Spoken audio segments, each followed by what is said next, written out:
Hello guys, আজকে একটু বের হলাম। রোববার ছুটির দিন, তাই পর্তুগালের আতালিয়াতে আসলাম।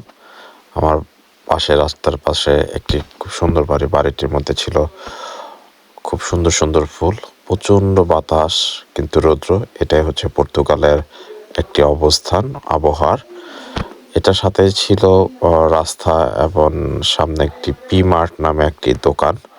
সেই দোকানটিতে হচ্ছে ইন্ডিয়ানদের। এখানে থেকে আমরা, আমার বাসা পাশে, এখান থেকে আমাদের যাবতীয় যতটুক ক্রয় করার ওই জিনিসপত্রগুলি ক্রয় করি। আমরা আজকে একটু সামনে দিকে বের হব এবং পর্তুগালের অবস্থান এবং আবহাওয়া আসলে খুব সুন্দর। আর একটু পরপরই গাড়ি আসছে অনেক স্পিডে। আমরা আজকে একটু ঘুরতে বের হওয়ার উদ্দেশ্যে বের হলাম। চেষ্টা করব আপনাদের সামনে কিছু তুলে ধরার জন্য। যাই হোক, আমরা আস্তে আস্তে হাঁটতে হাঁটতে একটু বাইরে যাব। আমার আর সাথে যারা রুমমেট ছিল তারা একটু সামনের দিকে এগিয়ে গেল এবং চিন্তা করতেছে যে সামনে যাবে নাকি বামে যাবে। তা এক পর্যায়ে আসলে আমাদের সিদ্ধান্ত হলো যে আমরা আজকে বামে মুভ করব।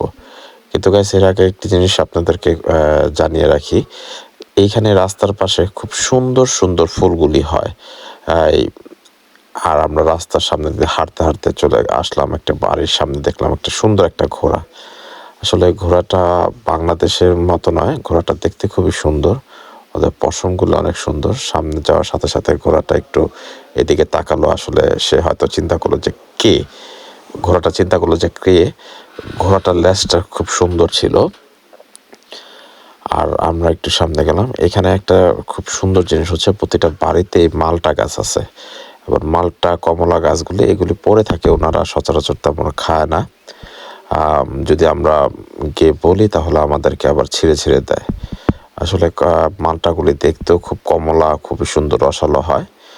তা আমার রুমমেট সামনে হাঁটতেছে এবং একজন দেখাচ্ছে তার অবস্থানগুলি। এটা হচ্ছে রাস্তার পাশে বাড়ির দরজা। আমরা হাঁটতে হাঁটতে আরেকটু সামনে গিয়ে দেখলাম, গাইস আসলে দেখছেন প্রতিটা বাড়িতেই এখানে মালটা গাছগুলি রয়েছে। আর এটা থাকবেই, তাদের একটা ট্রেডিশনের মতনই বলা চলে, মালটা গাছ থাকবেই। আর একটু সামনে এই বাড়িটা আমার কাছে খুব সুন্দর লাগলো, এর জন্য ভিডিওতে তুলে ধরলাম। কিন্তু আসলে এখানে কেউ তেমন বের হয় না প্রয়োজন ব্যতীত। এমনইভাবে আপনাদের সামনে পর্তুগালের অবস্থানগুলি তুলব ইনশাল্লাহ।